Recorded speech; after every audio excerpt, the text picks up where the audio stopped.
আসসালামু আলাইকুম, সবাই কেমন আছেন? আশা করি সবাই ভালো আছেন। আলহামদুলিল্লাহ আমিও ভালো আছি।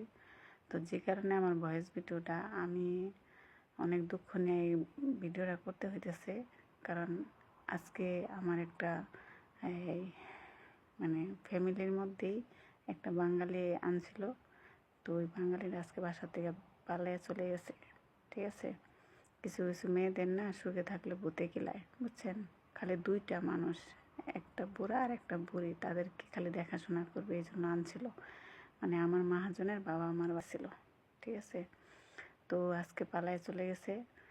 তো আমার বাসায় আজকে সবাই অনেক টেনশনে আছে। তো কিছু কিছু মেয়ের না 30-35 হাজার টাকা হয় না, বুঝছেন? তাদের লাগে মোটা অঙ্কের টাকা।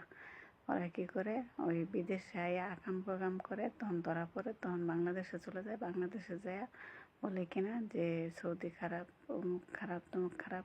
ঠিক আছে, ওই এইটা আর বলে না যে আমি নিজেই খারাপ ছিলাম, বুঝছেন? সবসময় মনে রাখবেন যে নিজে ভালো তো জগৎ ভালো। ঠিক আছে, 2টা বছর কাটাই দিলাম, আলহামদুলিল্লাহ। কেউ বলতে পারবো না যে চলন বা ফেরন ব্যবহার আচার খারাপ ছিল। তো আর 2টা মাস আছে, আমার জন্য সবাই দোয়া করবেন। আল্লাহ হাফেজ।